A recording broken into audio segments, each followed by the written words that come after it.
മനുഷ്യന് ലഹരി പദാർത്ഥങ്ങളോടുള്ള ആഭിമുഖ്യം എന്ന് തുടങ്ങിയതാണെന്ന് പറയാൻ കഴിയില്ല.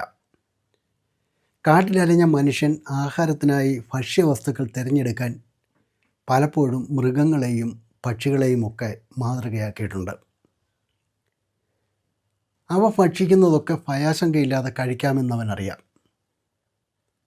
ലഹരിയും ഒരുപക്ഷെ അങ്ങനെയായിരിക്കുമോ എന്ന് സംശയിക്കാൻ കാരണമുണ്ട്. ആഫ്രിക്കയിലുള്ള ഒരു മരത്തിൻ്റെ പഴം അത്തരത്തിലുള്ളതാണ്.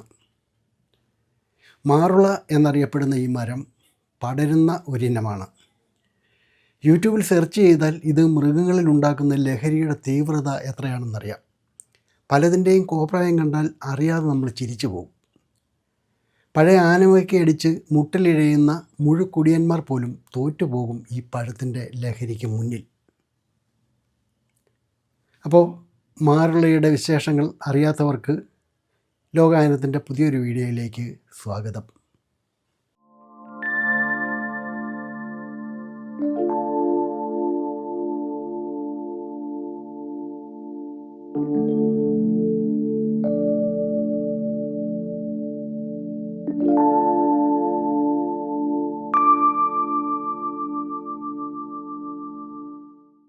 ചാരനിറത്തിലുള്ള പുള്ളികളുള്ള പുറംതൊലിയാണ് ഇതിൻ്റെ മറ്റൊരു സവിശേഷത.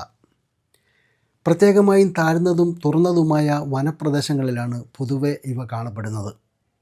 ഏതാണ്ട് 18 മീറ്റർ വരെ ഉയരത്തിൽ വളരാൻ ഇവയ്ക്ക് കഴിയും. ആഫ്രിക്കയിലും മഡഗാസ്കറിലും ഉടനീളം ഇവയെ കാണാം. ഡിസംബർ മുതൽ മാർച്ച് വരെയുള്ള കാലത്താണ് ഇവയുടെ വിളവെടുപ്പ് നടക്കുന്നത്. പാകമാകുന്ന പഴങ്ങൾക്ക് ഇളം മഞ്ഞ നിറത്തിലുള്ള പുറന്തോടാണുള്ളത്. ഉള്ളിൽ വെളുത്ത മാംസളമായ ഭാഗമുണ്ട്. പഴുക്കാത്തതും പച്ച നിറമുള്ളതുമായി ഇവ നിലത്ത് വീഴുകയും പിന്നീട് നിലത്ത് കിടന്ന് പഴുത്ത് പാകമാകുകയും ചെയ്യും.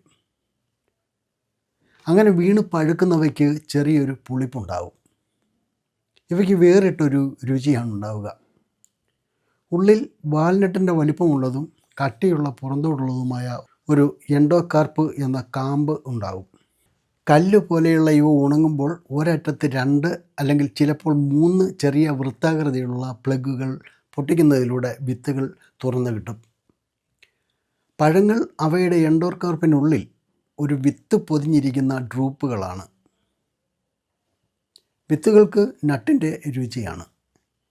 ഈ മരങ്ങൾ ഡയോസിയസ് ആണ്.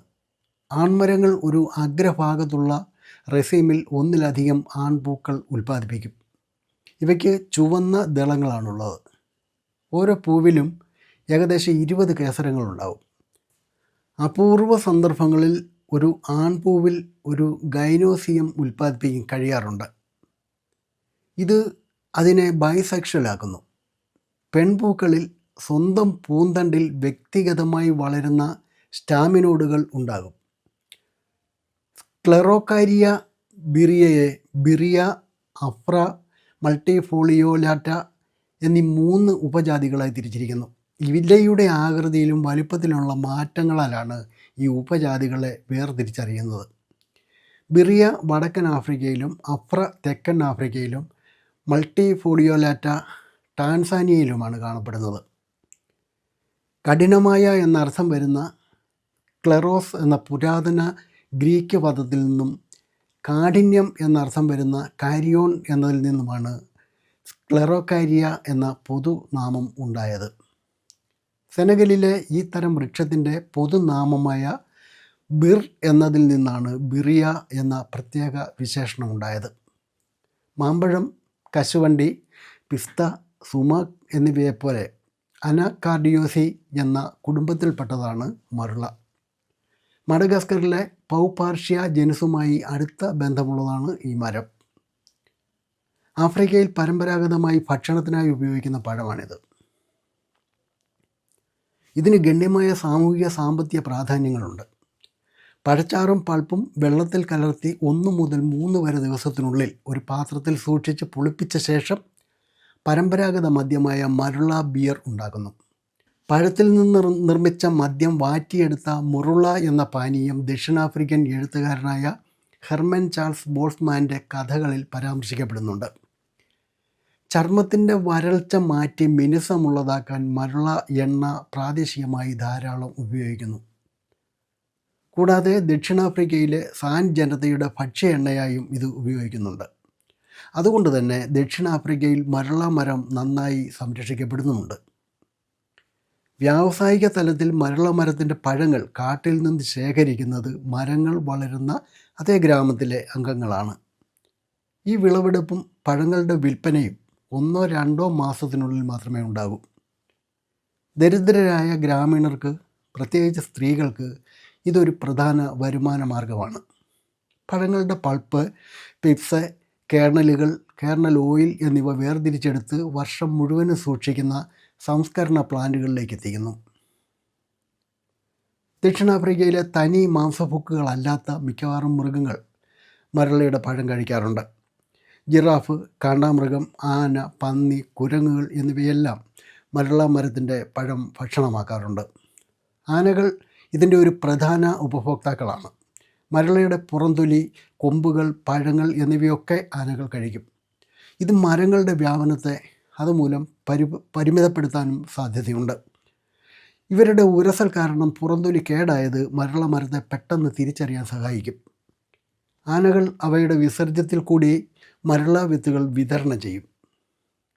1974 പുറത്തിറങ്ങിയ ജാമി ഉയിസിൻ്റെ ആനിമൽസ് ആർ ബ്യൂട്ടിഫുൾ പീപ്പിൾ എന്ന ഡോക്യുമെൻ്ററിയിൽ ചില രംഗങ്ങളിൽ ആനകൾ, ഒട്ടകപ്പക്ഷികൾ, കാട്ടുപന്നികൾ, ബബൂണുകൾ എന്നിവ പുളിപ്പിച്ച മരുളപ്പഴം കഴിച്ച് ലഹരിയിലാകുന്നത് ചിത്രീകരിച്ചിട്ടുണ്ട്. ആനകൾ സാധാരണ ഈ പഴം കഴിക്കുന്നുണ്ടെങ്കിലും അവയിൽ എന്തെങ്കിലും സ്വാധീനം ചെലുത്താൻ അവയ്ക്ക് ധാരാളം പഴങ്ങൾ ആവശ്യമാണ്. മരുളപ്പഴം വനത്തിൽ കാണുന്ന ഡ്രോസോഫില മെലനോഗാസ്റ്റർ എന്ന പഴങ്ങളെ കൂടുതലായി ആശ്രയിക്കുന്ന ഈച്ചയുടെ ഇഷ്ട ഭക്ഷണമാണിതെന്ന് കണ്ടെത്തിയിട്ടുണ്ട്. മരുളപ്പഴത്തിലെ ഈസ്റ്റർ എഥൈൽ ഐസോവാലറേറ്റാണ് പഴ ഈച്ചകളെ ആകർഷിക്കുന്നത്.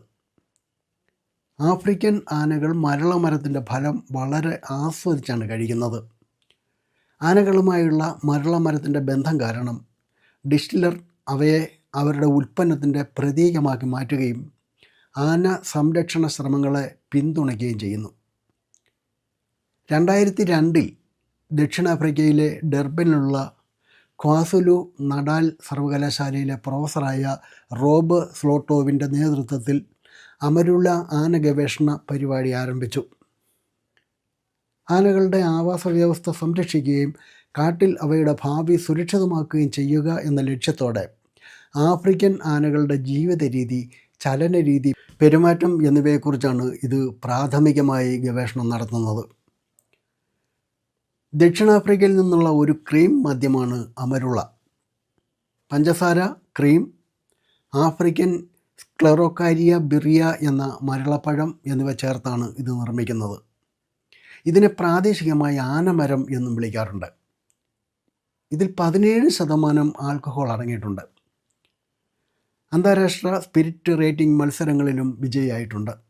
2009 സാൻ ഫ്രാൻസിസ്കോ വേൾഡ് സ്പിരിറ്റ്സ് മത്സരത്തിൽ സ്വർണ്ണ മെഡൽ നേടുകയുണ്ടായി.